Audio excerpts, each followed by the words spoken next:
भगवान यदि रक्षक हैं तो हमें क्या चिंता, और यदि भगवान रक्षा करने में प्रवृत्त नहीं है तो हमारे प्रयास से भी कुछ होने वाला है। सुखदेव जी कहते हैं, राजन, देवराज इंद्र ने उन गोपों पर कोप किया जिनके रक्षक भगवान हैं। गोपेभ्यः कृष्णनाथेभ्यो नंदादिभ्यश्चुकोपसः। और देवराज इंद्र ने सांवर्तक नाम की मेघमालाओं को बुलाया और कहा, जाओ ब्रज के ऊपर ऐसी वर्षा करो कि पूरा ब्रजमंडल नष्ट हो जाए। देवराज इंद्र की आज्ञा मानकर सांवर्तक नाम की मेघमालाएं आ गईं। सांवर्तक नाम के बादल, जो बादल प्रलय के समय बरसते, हाथी के सूंड के समान जलधारा गिरती धरती पर, पेड़ पर्वत घर मकान सब ध्वस्त हो जाएं, ऐसी वर्षा। देवराज इंद्र के आदेश से सांवर्तक नाम की मेघमालाएं आईं, अंधकार छा गया और देखते देखते वर्षा प्रारंभ हुई। अब तो सभी गोप ग्वाल बाल सब इधर उधर भागने लगे। उनके घोष, उनकी झोपड़ी सब पानी में बहने लगे। अब तो सभी गोप ग्वाल बाल शीत कर्षित होकर, भयभीत होकर भगवान कृष्ण के चरणों में आए। बेपमाना भगवतः पादमूलम उपाययुः। बेपमाना, कांपते हुए, भगवतः पादमूलम, भगवान श्री कृष्ण के चरणारविंद में आकर के सभी गोप ग्वाल बालों ने कहा, हे कृष्ण, हमें बचा लो। कृष्ण कृष्ण महाभाग त्वन्नाथम गोकुलम प्रभो। हे प्रभो, आप ही मेरे नाथ हो, आप गोकुल के स्वामी हो। त्रातुमर्हसि देवान्न कुपिताद् भक्तवत्सल। हे भक्तवत्सल, आज इंद्र के कोप से हमें बचा लो। उन गोप ग्वाल बालों ने भगवान की जब शरणागति की, भगवान से निवेदन किया अपनी रक्षा का, तो भगवान ने कहा, चिंता मत करो, आज मैं अपने आत्म योग के द्वारा तुम सबकी रक्षा करूंगा। आओ, जिस गोवर्धन की हम सब ने पूजा की है, ये गोवर्धन महाराज ही हमारी आप सबकी रक्षा करेंगे, और इस पर्वत को ही मैं छत्र के समान उठा लेता हूं, इसी की छाया में सब आ जाओ। ये कहते हुए भगवान ने 7 कोस लंबे चौड़े गोवर्धन पर्वत के नीचे अपना हाथ लगाया, और 7 वर्ष के कन्हैया ने 7 कोस लंबे चौड़े गोवर्धन पर्वत को अपनी कनिष्ठिका उंगली पर उठा लिया। बोलो श्री गोवर्धन धरण भगवान की जय। भगवान ने गोवर्धन पर्वत को अपनी कनिष्ठिका उंगली पर उठा लिया। दधार लीलया कृष्ण छत्राकमिव बालकः। लीला पूर्वक भगवान ने गोवर्धन पर्वत को छत्र के समान अपनी कनिष्ठिका उंगली पर धारण कर लिया, और भगवान ने कहा, सब अपने गाय बछड़ों को लेकर इसी पर्वत के नीचे आ जाओ। पर्वत को भगवान ने जब उठाया तो पर्वत के नीचे एक बहुत बड़ा गड्ढा बन गया, जड़ से ही पर्वत को उखाड़ लिया। भगवान ने कहा, इसी गड्ढे में सब उतर जाओ। यथोपजोषम विशत गिरिगर्तम सगोधनाः। अपने गाय बछड़ों को लेकर इसी गर्त में, गड्ढे में उतर जाओ। सभी गोप ग्वाल बाल उसी में उतर गए। भगवान ने पर्वत को कनिष्ठिका उंगली पर धारण किया। गोप ग्वाल बालों ने भी अपने लाठी डंडे लगा दिए। सहयोग की भावना से भगवान ने उन भक्तों की भावना को देखकर प्रसन्नता का अनुभव किया कि ये गोप ग्वाल बाल मेरी सहायता कर रहे हैं। उनकी सहजता पर, उनकी सरलता पर भगवान को प्रसन्नता। भगवान को सरल और सहज व्यक्ति प्रिय लगता है। दुनिया में सब होना बड़ा सरल है। विद्वान होना सरल है, धनवान होना सरल है, प्रतिष्ठावान होना सरल है, लेकिन सरल होना कठिन है। सरल होना ही बड़ा कठिन है। और ठाकुर जी को सरलता प्रिय है। जो सरल है, सहज है, उसको भगवान बड़ी सरलता से और सहजता से मिल जाते हैं। भगवान उन भक्तों की सरलता और सहजता पर बड़े प्रसन्न हुए और 7 दिनों तक भगवान ने पर्वत को अपनी कनिष्ठ का उंगली पर धारण किए रखा। 7 दिन जब बीत गए, देवराज इंद्र ने सोचा अब तो सब नष्ट हो गए हों, चलो चल करके देखते। देवराज इंद्र अपने ऐरावत पर बैठ करके देखने के लिए आए तो देखते हैं यहां तो धूल उड़ रही। और 7वें दिन जब वर्षा बंद हो गई तो भगवान ने पर्वत को यथास्थान रख दिया। भगवान पितम शैलम स्वस्थाने पूर्ववत प्रभु पश्यताम सर्वभूतानां स्थापयामास लीलया। लीला पूर्वक भगवान ने पर्वत को यथास्थान रख दिया। देवराज इंद्र को सब कुछ पता चला कि 7 वर्ष के बालक कृष्ण ने पर्वत को 7 दिनों तक अपनी कनिष्ठ का उंगली पर धारण किया। ये साधारण बालक नहीं हो सकते, ये परमात्मा ही हो सकते हैं। इंद्र का अभिमान नष्ट हो गया। इंद्र ने आकर के भगवान से क्षमा मांगी और भगवान की बड़ी सुंदर स्तुति की।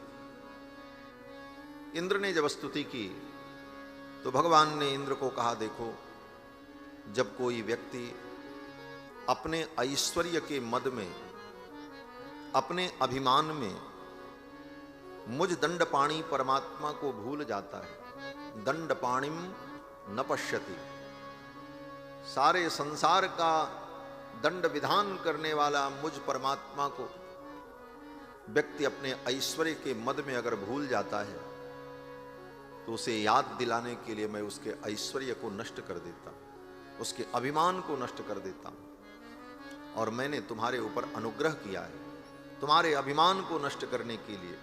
इंद्र ने कहा, प्रभु आपने बड़ी कृपा की मेरे ऊपर, आपने मेरे अभिमान को नष्ट किया। फिर तो इंद्र ने भगवान के चरणों में प्रणाम किया। उसी समय स्वर्ग से सुरभि कामधेनु आई और कामधेनु के दुग्ध से भगवान का अभिषेक किया, गोविंद नाम से भगवान को संबोधित किया और फिर देवराज इंद्र प्रसन्न होकर के विदा हो गए। इस प्रकार भगवान ने गोवर्धन धरण लीला के माध्यम से ब्रज की रक्षा की, इंद्र का मान मर्दन किया। इसके बाद कथा आती है कि भगवान ने वरुण पाश में बंधे हुए नंद बाबा को वरुण लोक से मुक्त करा करके लेकर के आए। एक दिन एकादशी थी, एकादशी का व्रत किया था नंद बाबा ने, और दूसरे दिन द्वादशी को जमुना में स्नान करने गए। एकादश्याम निराहार समभ्यर्च जनार्दनम स्नातुम नंदस्तु कालिंद्याम द्वादश्याम जलमाविशत। द्वादशी को जमुना में स्नान करने के लिए गए। समय का ठीक ठीक परिज्ञान नहीं था। रात्रि के 2 बजे ही जमुना में स्नान करने चले गए। रात्रि के 2 बजे आसुरी वेला होती है। उस समय वरुण के अनुचर असुर लोग जल में विहरण करते। उस समय सरोवर में, नदी में स्नान नहीं करना चाहिए। आसुरी वेला में नंद बाबा जमुना में स्नान करने के लिए प्रविष्ट हुए। वरुण के सेवकों ने, असुरों ने नंद बाबा को पकड़ लिया, वरुण पाश में बांधकर वरुण लोक लेकर के चले। नंद बाबा लौट करके जब नहीं आए तो सवेरे हल्ला मचा, बाबा आए नहीं, बाबा आए नहीं, चलो ढूंढने चलते। सभी गोप ग्वाल बाल जब जमुना के तट पर आए तो देखा घाट पर नंद बाबा के वस्त्र रखे थे, लाठी रखी थी, कमंडलू रखा था। गोप ग्वाल बालों ने कहा, बाबा यहीं स्नान करते थे, बाबा के कपड़े रखे हैं, बाबा नहीं है, लगता है बाबा डूब गए, बह गए। भगवान श्याम सुंदर कृष्णचंद्र ने कहा, बाबा को कुछ नहीं हुआ, बाबा को वरुण के सेवक ले गए हैं और मैं जा रहा हूं, बाबा को छुड़ा करके ले आऊंगा। ये कह करके भगवान श्याम सुंदर सीधे वरुण लोक पहुंचे। मृत्युलोक का कोई प्राणी किसी दूसरे लोक में चला जाए ये संभव नहीं है, लेकिन भगवान तो सर्वसमर्थ है। भगवान वरुण लोक जब पहुंचे तो वरुण के दरबार में जब भगवान प्रवेश करते हैं, वरुण देवता ने भगवान को आते हुए देखा, अपने सिंहासन से उठ करके दौड़ पड़े, आकर के भगवान के चरणों में प्रणाम किया। नमस्तुभ्यं भगवते ब्रह्मणे परमात्मने न यत्र श्रूयते माया लोक सृष्टि विकल्पना। हे भगवान, आपके चरणों में मैं प्रणाम करता हूं। और वरुण देवता सब जान गए कि भगवान गोविंद का आगमन क्यों हुआ है। इनके बाबा को हमारे सेवक पकड़ करके ले आए हैं, इसीलिए ये अपने बाबा को छुड़ाने आए हैं। वरुण देवता ने भगवान से क्षमा मांगी, भगवान ये मेरे सेवक बड़े मूर्ख हैं। अजानता मामकेन मूढ़ेना कार्य वेदिना आनीतोयम तव पिता तद्भवान क्षन्तुमर्हति।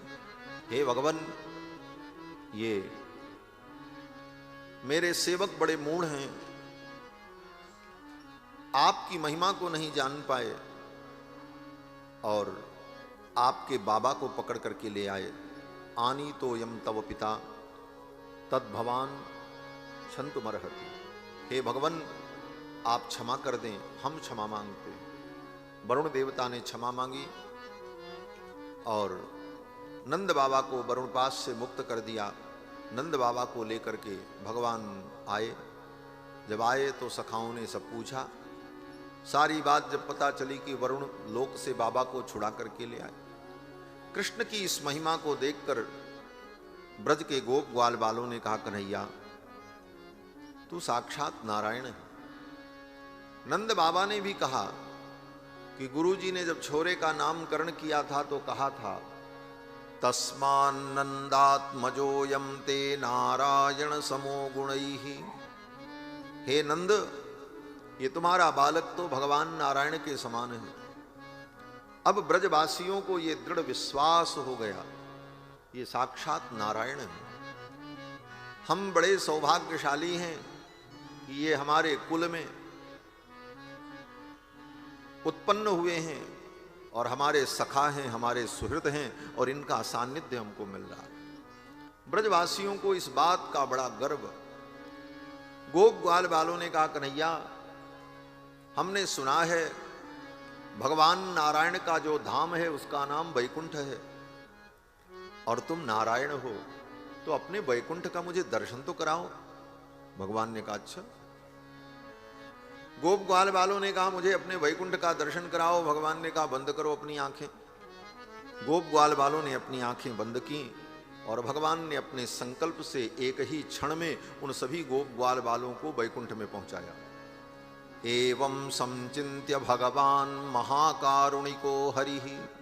महाकारुणिक भगवान हरि ने दर्शयामास लोकम स्वम, अपने निज लोक वैकुंठ का दर्शन करा दिया। गोपानाम तमसः परम, समस्त प्रकृति से परे, जहां पर प्रकृति की सीमा समाप्त हो जाती है वहां से वैकुंठ की सीमा प्रारंभ होती है। भगवान का चिन्मय प्रकाशमय धाम वैकुंठ, भगवान ने उस दिव्य वैकुंठ का दर्शन कराया। सुखदेव जी कहते हैं, राजन सत्यम ज्ञानम अनंतम यत् ब्रह्म ज्योतिः सनातनम यद्धि पश्यन्ति मुनयो गुणापाये समाहिताः। बड़े बड़े मुनि महात्मा लोग सतोगुण रजोगुण तमोगुण तीनों गुणों से उपरत हो जाने पर, त्रिगुणातीत हो जाने पर जिस धाम का दर्शन करते हैं, जिस धाम को प्राप्त करते हैं, उस धाम का दर्शन भगवान ने उन गोप ग्वाल बालों को करा दिया। गोप ग्वाल बालों ने देखा, सब बड़े प्रसन्न हुए। गोप ग्वाल बालों ने कहा, कन्हैया एक बात कहें? बोले बताओ। गोप ग्वाल बालों ने कहा, कन्हैया ये तेरा वैकुंठ तो बहुत अच्छा है, लेकिन हमारे वृंदावन से अच्छा नहीं है। क्यों? बोले यहाँ तो डर लगता है, किधर जाएं, कोई रोक दे, कोई टोक दे। हमारा वृंदावन ही ठीक है, किसी गली में, किसी कुंज में, कहीं भी घूमो खेलो, कन्हैया तू हमको वृंदावन पहुंचा दे।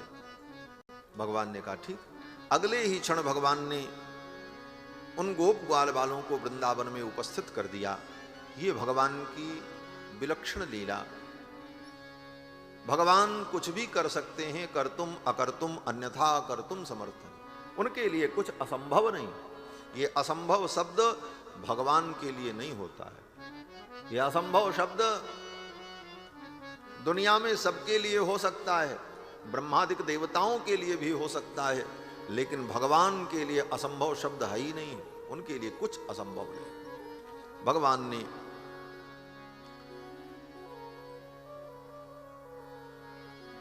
ब्रजवासियों को अपने वैकुंठ का दर्शन कराया। इसके बाद कथा आती है, भगवान ने रास लीला के माध्यम से कामदेव के मान का मर्दन किया। कामदेव को भी बड़ा अहंकार हो गया कि मैंने सारे विश्व को जीत लिया है। और कामदेव ने ऐसे भी अपने प्रभाव से सबको प्रभावित किया है। भगवान शंकर की तपस्या को भंग करने के लिए जब कामदेव ने अपने प्रचंड रूप को धारण किया, 5 बाणों का प्रयोग किया, तो कामदेव के प्रभाव से सृष्टि में जितने लोग थे सब काम के परवश हो गए। ऐसा काम का प्रभाव। भय काम बस जोगी स तापस। बड़े बड़े जोगी तपस्वी भी काम के परवश हो गए। पामरन की को कहे, जो पामर प्राणी हैं उनकी क्या बात है। बड़े बड़े जोगी मुनि महात्मा काम के परवश हो। अबला बिलोकहि पुरुषमय जग। स्त्रियों को सारा संसार पुरुषमय दिखाई पड़ने लगा। अबला बिलोकहि पुरुषमय जग। पुरुष सब अबलामय। संसार के सभी पुरुषों को सारा संसार स्त्री के रूप में दिखाई पड़ने लगा। दुई दंड भरी ब्रह्मांड भीतर काम कृत कौतुक अयम। 2 दंड के अंदर ब्रह्मांड में काम का ऐसा कौतुक व्याप्त हुआ कि बड़े बड़े योगी मुनि तापस भी काम के प्रभाव से विचलित हो गए। भय काम बस जोगी तापस पावरन की को कहे। भय काम बस जोगी तापस पावरन की को कहे। देखहि चराचर नारी मैं दे ब्रह्म मैं देखत रहे। देखहि चराचर नारी मैं दे ब्रह्म मैं देखत रहे। अबला बिलोकहि पुरुष मैं जग। पुरुष सब अबलामय।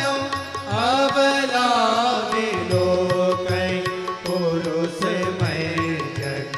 पुरुष सब अबलामय। दुई दंड भरी ब्रह्मांड भीतर काम कृत कौतुक अयम। दुई दंड भरी ब्रह्मांड भीतर काम कृत कौतुक अयम। भय काम बस जोगी तापस आवरण की को कहे। भय काम बस। भय काम बस। भय काम बस। काम का ऐसा प्रचंड प्रभाव प्रकट हुआ। धरे न काहू धीर सबके मन मनसिज हरे। जे राखे रघुवीर ते उबरे तेहि काल में। तो काम को बड़ा गर्व हो गया कि मैंने सबको पराजित कर दिया। भगवान ने सोचा कामदेव के अभिमान को भी नष्ट करना चाहिए। और कामदेव के अभिमान को नष्ट करने के लिए भगवान ने रास लीला की। ये भगवान कृष्ण की जो रास लीला है ये काम लीला नहीं है, अपितु काम विजय लीला है। काम पर विजय प्राप्त करने के लिए, काम के दर्प को, अहंकार को नष्ट करने के लिए भगवान ने लीला की। शरद पूर्णिमा की रात्रि में जमुना के तट पर भगवान ने अपनी योग माया को आदेश दिया, इस लीला के लिए सारे उपकरण उपस्थित करो। भगवान की योग माया ने सब कुछ उपस्थित कर दिया। भगवान की योग माया जो है वो बड़ी विलक्षण है। योग माया क्या कर सकती है भगवान की? तो आचार्य जन कहते हैं भगवान की योग माया कुछ भी कर सकती है। भगवान की योग माया का नाम क्या है? बोले अघटित घटना पटीयसी। अघटित घटना पटीयसी माने जो घटना घट नहीं सकती उसको भी जो घटित कर दे। अघटित घटना पटीयसी भगवान की योग माया ने सब कुछ उपकरण उपस्थित कर दिया। सुंदर जमुना के तट पर जमुना का जो पुलिन वो मणिमय प्रकाशमय हो गया। चंद्रमा की किरणें पृथ्वी को आह्लादित करने लगीं। मल्लिका के पुष्प विकसित हो गए। जमुना की कलकल तरंगें सुंदर मानो रागिनी प्रकट करने लगीं। सरोवर में कमल पुष्प खिल गए। उन पुष्पों पर भंवरे गुंजार करने लगे। पूरा वातावरण मधुमय हो गया, मधुर हो गया। योग माया ने सब कुछ प्रकट कर दिया। और फिर भगवान श्याम सुंदर ने अपने अधर पर बंशी रखी और सुंदर स्वर लहरी प्रकट किया।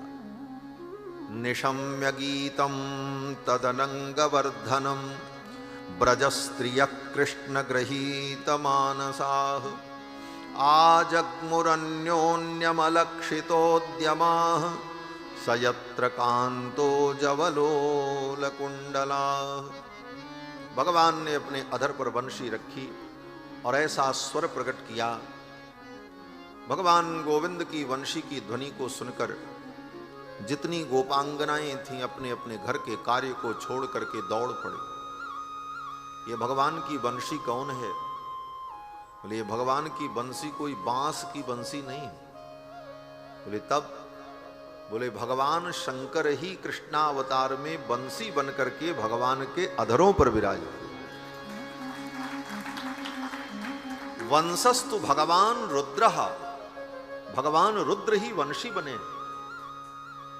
और भगवान की बड़ी प्रिय सखी है ये बंसी।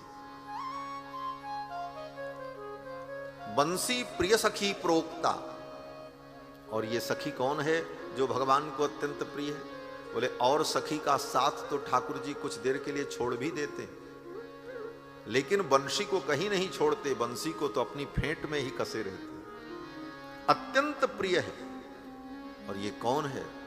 बोले भगवान शंकर। वंशस्तु भगवान रुद्र।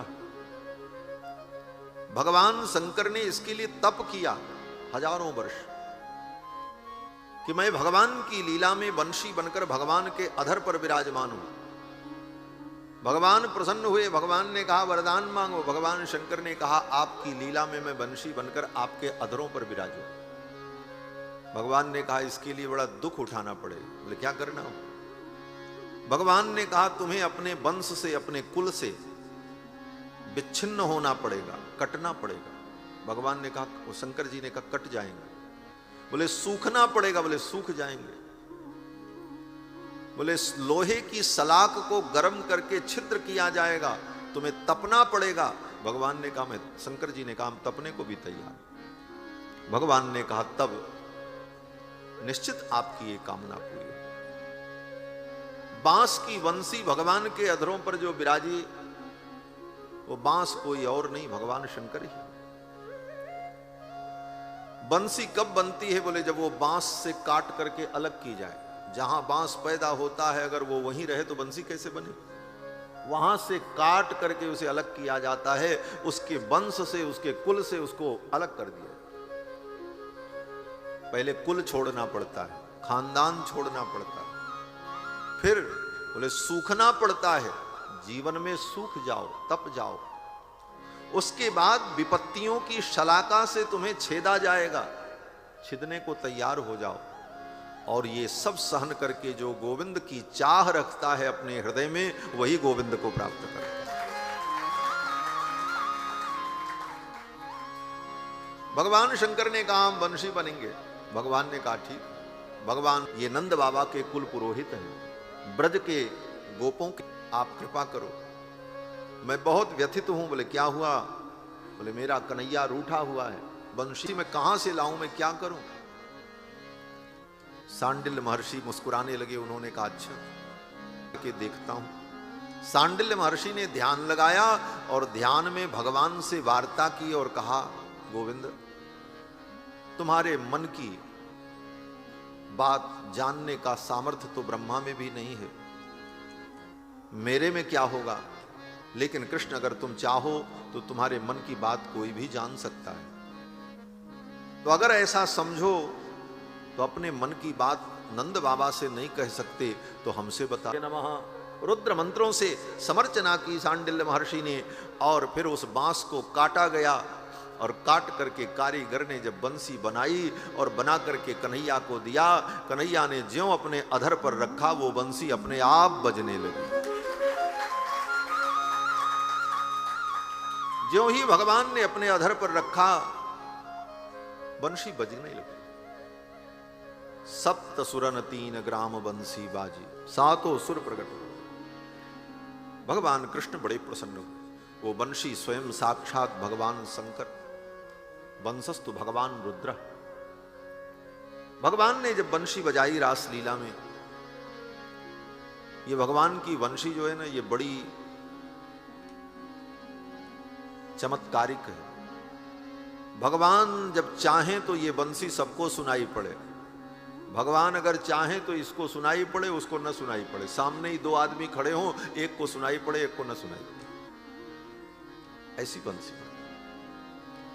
भगवान ने बंशी बजाई रास लीला में गोपियों को बुलाने के लिए, तो ये बंशी की ध्वनि केवल गोपियों को सुनाई पड़ी। और उन्हीं गोपियों को सुनाई पड़ी जो गोपियां भगवान श्याम सुंदर को अपना प्रियतम मानती, जो कृष्ण को अपना बेटा मानती हैं, पोता मानती हैं, नाती मानती हैं, भाई मानती हैं। उन गोपियों को बंशी की ध्वनि नहीं सुनाई। सुखदेव जी ने स्पष्ट कहा कि निशम्य गीतम तदनंग वर्धनम ब्रज स्त्रिय कृष्ण ग्रहीत मानसा। जिन गोपांगनाओं के मन को कृष्ण ने ग्रहण कर लिया है, कृष्ण ग्रह ग्रहीत आत्मा जो गोपांगनाएं हैं, उनको ही भगवान के वंशी की ध्वनि सुनाई पड़ी। और गोपियां अपने अपने घर के कार्य को छोड़ करके दौड़ पड़ी। जो जैसे थी उसी प्रकार चल पड़ी। रात्रि के 12 बजे कोई गोपी गाय दो रही थी, कोई गोपी अपने बच्चे को दूध पिला रही थी, कोई गोपी अपने पति को भोजन करा रही थी, कोई गोपी अपने पति की सेवा कर रही थी। जो जैसे थी वो उसी प्रकार चल पड़ी। बच्चे को जो दूध पिला रही थी, बच्चे को वहीं छोड़ दिया, चल पड़ी। पाययंत शिशून पयः, कोई गोपी गाय दुह रही थी। दुहंत्यो भी ययुः कश्चित दोहम हित्वा समुत्सुकाः, दोह पात्र को वहीं फेंक दिया और चल पड़ी। जो जिस कार्य को कर रही थी उस कार्य को वहीं छोड़ दिया और चल पड़ी। इसका क्या मतलब हुआ? बोले इसका मतलब यही हुआ, भगवान की शरण में अगर जाना है तो काम भी छोड़ना पड़ेगा। बोले महाराज हम काम छोड़ देंगे तो ये काम कौन करेगा? बोले इसकी चिंता भी छोड़ दो। गोपियां जब चली तो उन्होंने ये नहीं सोचा कि मेरे जाने के बाद गाय कौन दुहेगा, मैं चली जाऊंगी तो बच्चे को दूध कौन पिलाएगा, मैं चली जाऊंगी तो अमुक काम कैसे होगा। ये गोपियों ने नहीं सोचा। काम का त्याग किया और धाम का त्याग किया। अपने घर को छोड़ी और चल पड़ी। धाम काम दोनों को छोड़ करके गोपियां जब चल पड़ी, लेकिन रास मंडल में नहीं पहुंच पाई। क्यों? बोले ज्यों ही घर से चली, उनके घर में जो पति थे, पुरुष थे, उन्हें देखा और रोक दिया। कहां जा रही हो?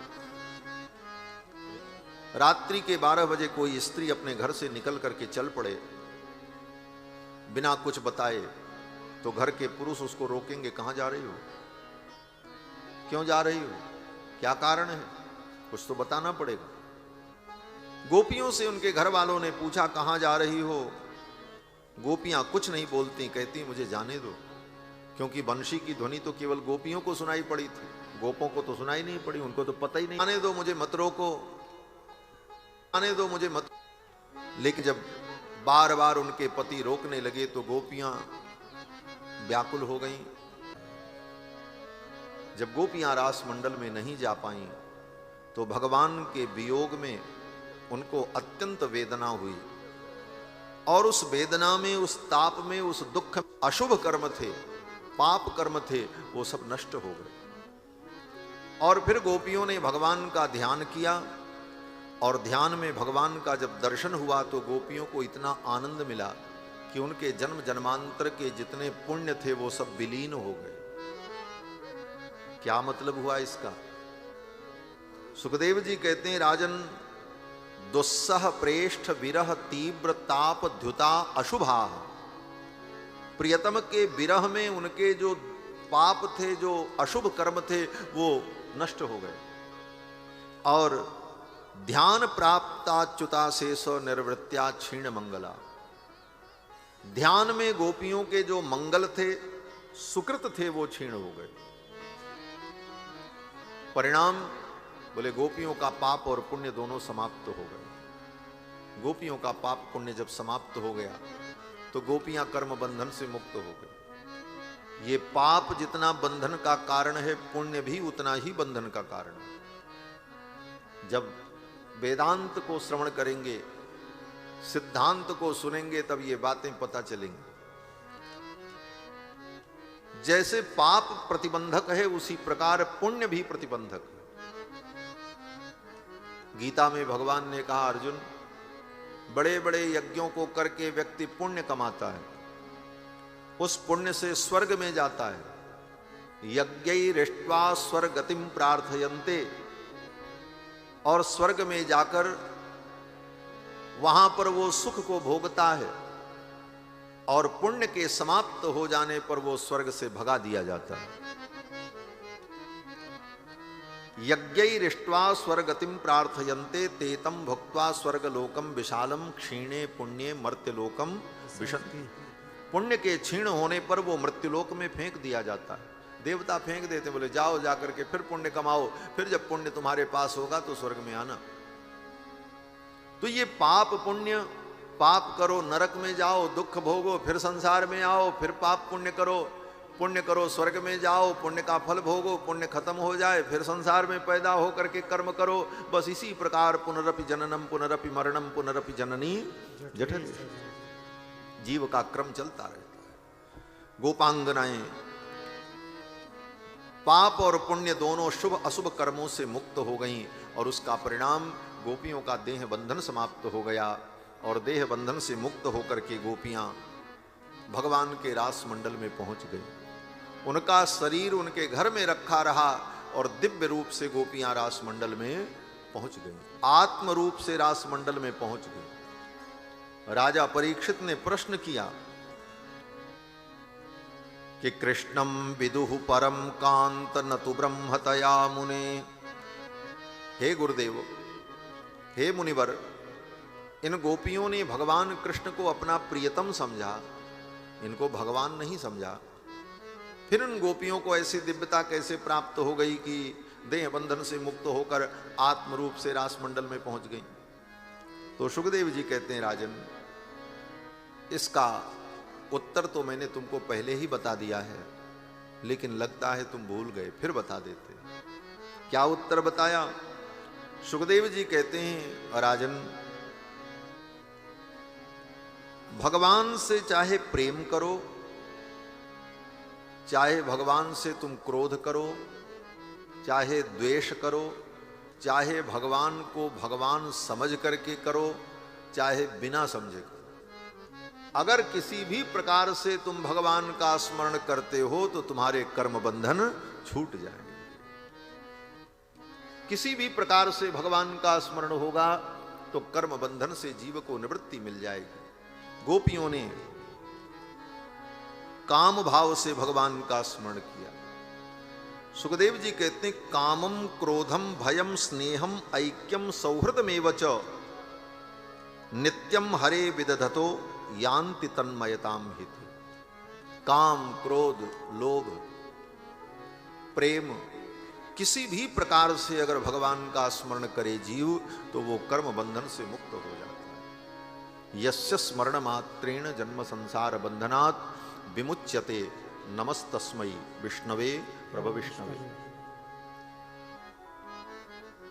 गोपियां दिव्य रूप से रास मंडल में पहुंच गईं। गोपियां जब पहुंची तो भगवान ने उनका स्वागत किया। भगवान ने कहा कि स्वागतम वो महाभागा प्रियम किम करवाणि वह। हे गोपियों, तुम्हारा स्वागत है, मैं तुम्हारे लिए क्या प्रिय कार्य करूं। गोपियों ने कहा, महाराज आपने बुलाया और हम आ गए। तो भगवान ने उन गोपियों की परीक्षा भी ली। भगवान ने कहा, अपने यहां लौट जाओ। संसार की याद दिलाई भगवान ने उनको कि तुम्हारे बच्चे, तुम्हारे परिवार के लोग तुम्हारे लिए व्याकुल होंगे, लौट जाओ। तो गोपियों ने कहा, महाराज हम सब छोड़ करके आई, अब हम उधर लौट करके नहीं जा सकते। सारे विषयों का हमने त्याग कर दिया है। संत्यज्य सर्व विषयांस तव पाद मूलम। आपके पादारविंद के लिए समस्त विषयों का हमने त्याग किया है, आप हमारा त्याग मत करो। सब कुछ त्यागा जाता है आपके लिए, और आप ही अगर हमें त्याग दोगे तो हमारे त्यागने का परिणाम क्या हो। गोपियों ने कहा, सर्वस्व त्याग आपके लिए होता है, और जिसने सर्वस्व त्याग किया उसको आप त्याग दो, फिर तो वो कहां जाएगा। इसलिए आप हमारा त्याग मत करो। गोपियों के इस निवेदन को भगवान ने सुना, और फिर भगवान उन गोपियों के साथ रास लीला में प्रवृत्त हुए। बाहु प्रसार परिरंभ कराल कोरू नीवी स्तनाल भन नर्म नखाग्रपातैः श्वेल्यावलोक हसितैर्ब्रज सुंदरीणाम उत्तम भयन रतिपतिम रमयाम चकार। भगवान उन गोपांगनाओं के साथ रमण करने लगे। उनकी भुजाओं में अपनी भुजा को डालकर भगवान नृत्य करने लगे। बाहु प्रसार परिरंभ कराल कोरू नीवी स्तनालभन नर्म नखाग्रपातैः श्वेल्यावलोक हसितैर्ब्रज सुंदरीणाम उत्तम भयन रतिपतिम रमयांचकार। भगवान जब रमण करने लगे, परम आनंद लीला में होने लगा। उस रास लीला में कोई गोपी थक जाए तो भगवान उसका चरण दबावें, कोई गोपी प्यास से व्याकुल हो तो भगवान अपने हाथों से उसे जल पिलावें, किसी गोपी के केश खुल जाएं तो भगवान उसके केश की चोटी बना दें, बेड़ी गूंथ देते, बेड़ी बना देते। स्त्रियों के केश बंधे रहें, यही सौमंगल्य का सूचक होता है। स्त्रियों के खुले केश अमंगल माने जाते हैं। रास लीला के उस नृत्य में अगर किसी गोपी का केश खुल जाए तो भगवान पहले उसके केश का ग्रंथन करते थे और तब आगे लीला हो। और आज का तो फैशन है, हम तो मंच से ही बोल देते हैं, किसी को बुरा लगे तो लग जाए, कोई दिक्कत नहीं है, कल चले जाएंगे। किसी को बुरा भी लगेगा तो कोई हमसे कहने तो आएगा नहीं, और कल हमको चले ही जाना है, कहां मिलेंगे फिर देखा जाएगा। लेकिन सत्य तो यही है, स्त्रियों के केश खुले हों ये अमंगल कारक है, अशुभ माने जाते हैं। स्त्रियों के केश गुथे हुए। महाराज उन गोपियों के केश अगर खुल जाएं तो भगवान स्वयं गूथ देते। पाटी पारत मांग समारत अलक कपोलन साज। और भगवान ने उन गोपांगनाओं को वो सम्मान दिया, वो स्नेह दिया। इसका परिणाम बोले गोपियों के हृदय में थोड़ा मान आ गया। मान बोले तो अभिमान। क्या मान आ गया? बोले हमसे श्रेष्ठ अब दुनिया में कोई स्त्री नहीं होगी। ये गर्व हो गया गोपियों को। गोविंद हमारी इतनी सेवा कर रहे हैं, हमारी इतनी साज संहार कर रहे हैं। अब तो उन गोपियों के मन में जब मान आया तो भगवान ने सोचा इनके मान का प्रशमन होना चाहिए। मन में मान आ जाए, अभिमान आ जाए तो भगवान को अच्छा नहीं लगता। भगवान ने उन गोपियों के मान का निराकरण करने के लिए लीला की। रास मंडल से भगवान अचानक अंतर्धान हो गए। रास लीला चल रही थी, तब तक भगवान अंतर्धान हो गए, भगवान का दिखना बंद हो गया। अब सब की गोपियां व्याकुल हो गईं, गोविंद कहां गए, कृष्ण कहां गए। तासाम तत्सौभगमदं वीक्षमानं च केशवः प्रशमाय प्रसादाय तत्रैवान्तरधीयत। उन गोपियों के मान का प्रशमन करने के लिए भगवान रास मंडल से अंतर्धान हो गए, और जब अंतर्धान हो गए तो गोपियां भगवान के वियोग में व्याकुल हो गईं और भगवान को ढूंढने लगी। श्याम सुंदर कहाँ गए, एक दूसरे से पूछने लगी। कहीं जब भगवान का पता नहीं चला तो वृक्षों से पूछती, पीपल के वृक्ष से पूछा, बट वृक्ष से पूछा, जमुना के तट पर जो बड़े बड़े वृक्ष थे उन वृक्षों से पूछती हैं, तुमने मेरे श्याम सुंदर को देखा। तुलसी से पूछा, वृंदावन है ना, वृंदावन है तुलसी, तुलसी का वन वृंदावन। वृंदा से पूछा, तुलसी से पूछा, कश्चित तुलसी कल्याणी गोविंद चरण प्रिय। हे तुलसी, गोविंद के चरणों से तू प्रेम करती है, तू बता दे गोविंद कहां है। मालती की लताओं से पूछा, मल्लिका से पूछा। इस प्रकार गोपियां विरह में व्याकुल होकर लताओं से, वृक्षों से भगवान कृष्ण का पता पूछती हैं और उन्हें ढूंढती हैं। बहुत देर ढूंढने के बाद भी जब कृष्ण का दर्शन नहीं हुआ, तब गोपियां भगवान के वियोग में इतनी व्याकुल हुई कि अपने आप को ही भूल गई और कृष्ण में इतनी तन्मय हो गई कि अपने को ही कृष्ण समझने लगी। एक गोपी खड़ी हो गई, हाथ ऐसे करके कहती, आओ मैंने गोवर्धन उठा लिया है, हम तुम्हारी रक्षा करेंगे। एक गोपी भूमि पर लेट गई और अपने पैर को ऐसे ऐसे हिला रही है और भगवान कृष्ण पालना में लेटकर जैसे अपने चरणों को हिलाते, उस लीला का चिंतन करती हुई अपने को कृष्ण रूप में अनुभव करने लगी। इस प्रकार ह्यनुचक्रुस तदात्मिका, गोपियां जो है तदात्मिका हो गई। तदात्मिका माने भगवान के साथ उनका ऐसा तादात्म्य हो गया कि अपने को भगवान से अभिन्न समझने लगी। और बहुत देर तक गोपियां ऐसे ही करती रहीं। अचानक फिर उन्हें कृष्ण की स्मृति हुई और फिर व्याकुल होकर के भगवान को ढूंढने लगीं। उधर भगवान श्याम सुंदर रास मंडल से जब अंतर्धान हुए तो श्री राधा रानी उनके साथ में थी। आगे जाने पर भगवान ने श्री राधा रानी को भी छोड़ दिया और अंतर्धान हो गए। क्यों? बोले अब ये राधा जी जाएंगी तो उन गोपियों को मेरी प्राप्ति का मार्गदर्शन करेंगी, इसलिए भगवान ने राधा रानी को छोड़ दिया। और उधर से राधा रानी भगवान को ढूंढते हुए आईं। इधर गोपियां भगवान को ढूंढ रही थीं, दोनों का मिलन हुआ। फिर राधा जी के नेतृत्व में गोपांगनाएं भगवान को ढूंढते हुए जमुना के पुलिन पर जाकर, जमुना तट पर जाकर सुंदर गीत गाया है। गोपियों ने जो गीत गाया है इसका नाम है गोपी गीत। समवेता जगुः कृष्णम तदागमन कांक्षिता। कृष्ण के आगमन की आकांक्षा से गोपांगनाओं ने मिलकर एक गीत गाया। इस गीत का नाम गोपी गीत है। जयति तेधिकम जन्मना ब्रजः श्रयत इंदिरा सस्वदत्रहि दयित दृश्यताम दिक्षुतावका त्वयि धृता सवः त्वाम विचिन्वते। ये तो है संस्कृत में श्लोकबद्ध, लेकिन ये गीत है। इसे गीत के स्वर में गाया भी जाता है। श्लोक का गायन करके फिर आगे व्याख्या करते हुए हम बढ़े। जयति तेधिकं जन्मना सवः त्वां विचिन्वते सरसुदासये साधुजात सरसिजो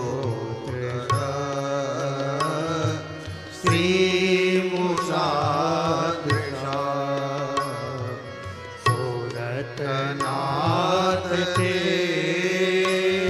अशुल्क दासिका भरत लेन तो नेह किम बधा विसल जप्यया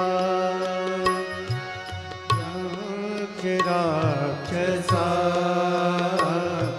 पर मारुता वेदुतानगा रसमया गया ईशुतो भया वृषभते वयम्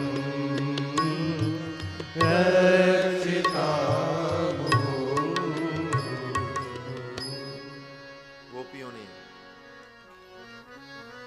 गीत गाया और गीत में अपने मन के भाव को निवेदन किया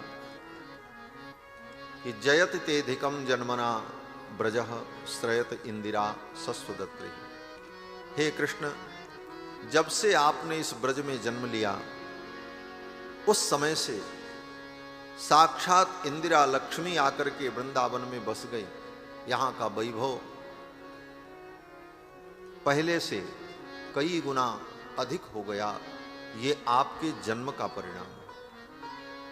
आप केवल यशोदा नंदन नहीं हैं, न खल गोपिका नंदनो भवान अखिल देहिनाम अंतरात्मदृक्। आप समस्त आत्माओं की भी आत्मा हैं। और बिखन सार्थितो विश्वगुप्तये, ब्रह्मा की प्रार्थना पर विश्व की रक्षा के लिए आपने यदुकुल में अवतार लिया है। ये सब कह करके गोपांगनाओं ने अपने मनोभाव को व्यक्त किया। रो रो करके गोपियों ने जब भगवान को पुकारा तो भगवान से रहा नहीं गया, भगवान रास मंडल में प्रकट हो गए। बोलो श्री कृष्णचंद्र भगवान की जय। रुरुदुः सुस्वरम राजन कृष्ण दर्शन लालसाह। सुखदेव जी कहते हैं, हे राजन, भगवान कृष्ण की दर्शन की लालसा से गोपियां जब रुदन करने लगीं तो भगवान उनके मध्य में प्रकट हो गए। तासामाविर्भूच्छौरिस्मयमान मुखाम्बुजः पीतांबरधर स्रग्वी साक्षान मन्मथ मन्मथः। करोड़ों करोड़ों कामदेव के दर्प का दलन कर देने वाले भगवान उन गोपांगनाओं के मध्य में प्रकट हो गए। भगवान जब प्रकट हुए तो गोपियों ने भगवान को देखा और जाकर के भगवान को पकड़ लिया। क्यों? बोले कहीं फिर न गायब हो जाए, इसलिए भगवान को पकड़ करके ले आई और एक जगह निकुंज में भगवान को बैठाया। किस पर बैठाया? बोले अपने आंचल के आसन पर। गोपी ने अपने दुपट्टे को, अपने आंचल को बिछा दिया और कहा, श्याम सुंदर बैठो। स्वैरुत्तरीयैः कुचकुंकुमांकितैः, अपने उत्तरीय पर, आंचल पर गोविंद कृष्ण को विराजमान किया और फिर गोपियों ने भगवान से अनेक प्रश्न किए। गोपियों ने कहा, श्याम सुंदर, आप कैसे पुरुष हो? दुनिया में कुछ पुरुष ऐसे होते हैं जो भजतोनु भजन्तेक एक एतद विपर्ययम्। संसार में कुछ लोग ऐसे होते हैं कि उनसे प्रेम करो तो प्रेम करते हैं। कुछ लोग ऐसे होते हैं उनसे प्रेम करो ना करो फिर भी प्रेम करते हैं। और कुछ लोग संसार में ऐसे होते हैं उनसे चाहे जितना प्रेम करो लेकिन वो किसी से प्रेम नहीं करते हैं। अब आप बताओ कि इसमें से आप किस कोटि के हो? गोपियों ने भगवान से पूछा तो भगवान ने कहा, देख सखी, मिथो भजन्ति ये सख्यम सख्यः, परस्पर प्रेम करने पर जो प्रेम करते हैं बोले वो प्रेमी नहीं होते। भगवान ने खारिज कर दिया, बोले वो स्वार्थी हैं, वो प्रेम करता है इसलिए हम भी करते हैं। न तत्र सौहृदम धर्मः स्वार्थार्थम तद्धिनान्यथा। भगवान कहते हैं वहां सौहृद धर्म नहीं है, वहां तो स्वार्थ कारण है उस प्रेम का। हम प्रेम करेंगे तभी वो हमसे प्रेम करेगा, और हमको प्रेम की जरूरत है, इसलिए इस स्वार्थ के परवश व्यक्ति प्रेम करता है। भगवान ने कहा वहां सौहृद धर्म नहीं है, वहां तो स्वार्थ है। भगवान ने कहा सखी तुमने जो ये कहा कि कोई प्रेम करे ना करे, फिर भी कुछ लोग ऐसे होते हैं जो प्रेम करते हैं, तो वो कौन होते हैं? भगवान ने कहा भजन्त्य भजतो ये वही करुणा पितरो यथा। चाहे सामने वाला प्रेम करे ना करे, फिर भी हम प्रेम करते हैं, बोले इसको प्रेम नहीं कहते, इसको करुणा कहते हैं। भजन्ति पितरो यथा, जैसे माता पिता अपने बच्चे से प्रेम करते हैं, बच्चा प्रेम करे चाहे न करे, कोई अपेक्षा नहीं, लेकिन उनका सहज प्रेम अपने पुत्र के संतान के प्रति होता, तो इसको करुणा कह सकते हैं। ये तो करुणा है। तीसरी बात जो तुमने कही कि कुछ लोग दुनिया में ऐसे होते हैं कितना भी प्रेम करो किसी से प्रेम ओम नहीं करते, तो भगवान कहते हैं या तो फिर वो आत्माराम होते, परम ज्ञानी होते, आत्माराम पूर्ण काम परम निष्काम, अथवा वो बहुत बड़े कृतघ्न होते हैं, उनके अंदर कृतघ्नता है, इसलिए उनसे कोई कितना भी प्रेम करे लेकिन उनके ऊपर कोई फर्क नहीं पड़ता, ऐसे कृतघ्न लोग होते हैं। लेकिन हे सखी हम तो इन तीनों में से एक भी नहीं। सखी ने कहा क्यों?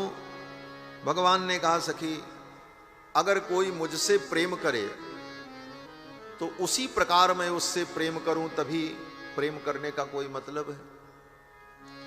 और मुझसे जो प्रेम करता है, जैसे तुम सब गोपियों ने प्रेम किया, तो संसार छोड़कर सब कुछ छोड़कर मुझसे प्रेम किया, तो इस प्रेम का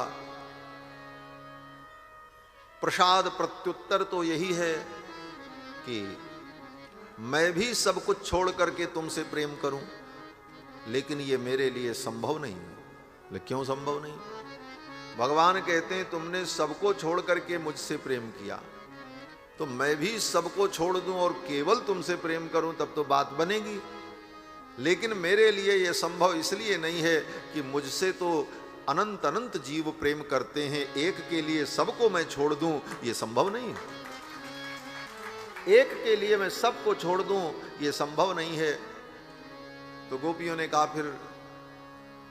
फिर आप उन प्रेम करने वाले प्रेमियों को कैसे संतुष्ट करेंगे? तो भगवान ने कहा सखी हमको तो एक ही उपाय मालूम है कि जो मुझसे प्रेम करते हैं उनके प्रेम के ऋण से मैं कभी उऋण नहीं हो पाता, सदा के लिए मैं उनका ऋणी हो जाता हूं।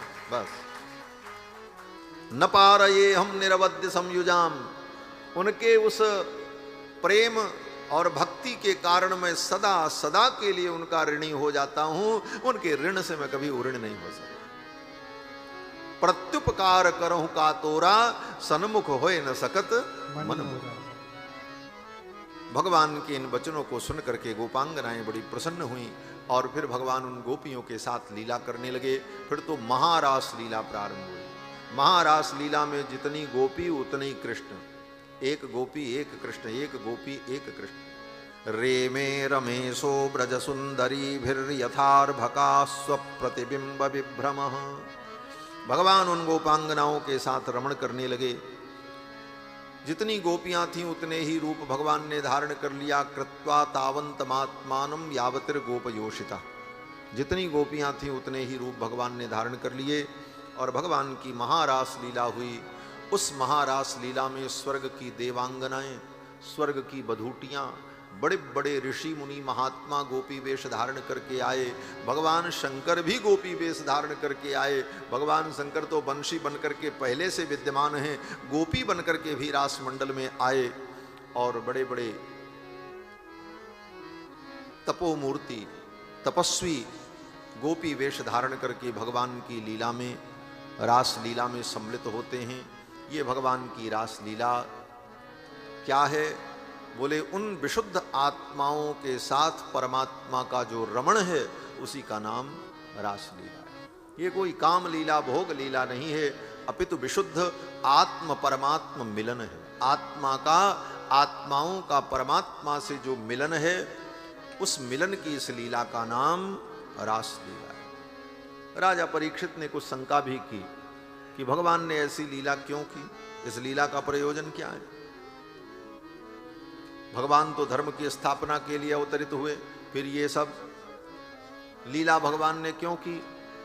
तो सुखदेव जी उत्तर देते हैं, सुखदेव जी कहते हैं, राजन, अनुग्रहाय भूतानाम, मनुष्यों पर प्राणियों पर अनुग्रह करके, मानुषम देहमास्थितः, मनुष्य रूप में आकर के, भजते तादृशी क्रीडा, जैसे मनुष्य लीला करते हैं, क्रीड़ा करते हैं, उसी प्रकार मनुष्यों जैसा आचरण किया भगवान ने। क्यों?